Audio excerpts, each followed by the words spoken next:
सावन सोमवार व्रत कथा। सावन में शिव भक्ति को सर्वश्रेष्ठ माना गया है। इस साल सावन 4 जुलाई से शुरू हो रहे हैं।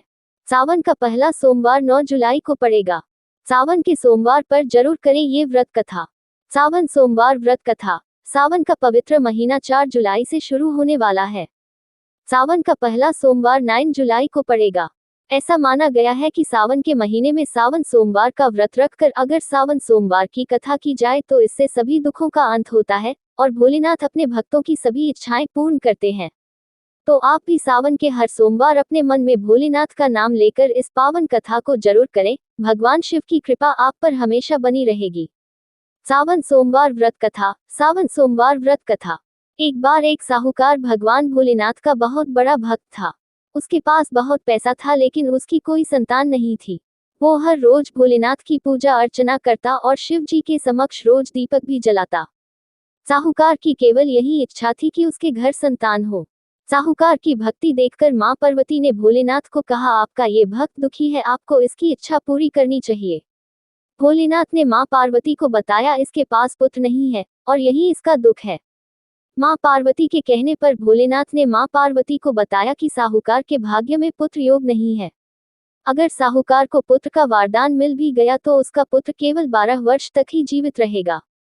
साहूकार ये सभी बातें सुन रहा था। साहूकार को ना खुशी हुआ ना गम। वो पहले की तरह पूजा पाठ करता रहा। एक दिन उसकी पत्नी ने एक बालक को जन्म दिया।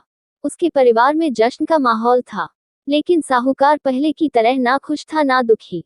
11 साल की उम्र में साहूकार ने अपने बालक को उसके मामा के साथ शिक्षा ग्रहण करने के लिए काशी भेज दिया। साहूकार ने अपने साले को बोला, रास्ते में ब्राह्मण को भोज भी करा दे। काशी के रास्ते में एक राजकुमारी का विवाह हो रहा था, जिसका दूल्हा एक आंख से काना था।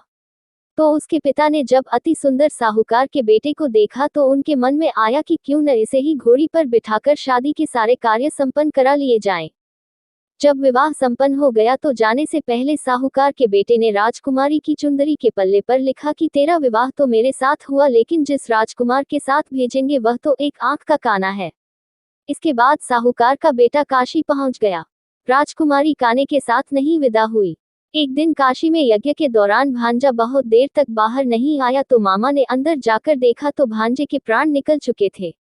मामा ने रोना पीटना मचाया। उसी वक्त वहां से शिव पार्वती जा रहे थे तो माता पार्वती ने शिवजी से पूछा, हे प्रभु, ये कौन रो रहा है? तभी उन्हें पता चलता है कि ये तो भोलेनाथ के आशीर्वाद से जन्मा साहूकार का पुत्र है। तब माता पार्वती ने कहा, स्वामी इसे जीवित कर दे, अन्यथा रोते रोते इसके माता पिता के प्राण निकल जाएंगे। तब भोलेनाथ ने कहा कि हे पार्वती, इसकी आयु इतनी ही थी सो वह भोग चुका है। लेकिन मां के बार बार कहने पर भोलेनाथ ने उसे जीवित कर दिया। लड़का ओम नमः शिवाय करते हुए जी उठा और मामा भांजे दोनों ने ईश्वर को धन्यवाद दिया और अपनी नगरी की ओर लौटे। रास्ते में वही नगर पड़ा और राजकुमारी ने उन्हें पहचान लिया। तब राजा ने राजकुमारी को साहूकार के बेटे के साथ बहुत सारे धन धान्य के साथ विदा किया। इसके बाद वो अपने गांव पहुंचे जहां साहूकार अपने बेटे और बहू को देखकर बहुत खुश हुआ। उसी रात साहूकार को स्वप्न में शिवजी ने दर्शन दिया और कहा कि तुम्हारे पूजन से मैं प्रसन्न हुआ। इसी प्रकार जो भी व्यक्ति इस कथा को पढ़ेगा या सुनेगा उसके समस्त दुख दूर हो जाएंगे और मनोवांछित सभी कामनाओं की पूर्ति होगी। सावन 2023। सावन पर 19 साल बाद दुर्लभ संयोग, भक्तों पर बरसेगी शिव संत गौरी की असीम कृपा। ये वीडियो देखने के लिए धन्यवाद। लाइक करना, सब्सक्राइब करना और शेयर करना न भूलें।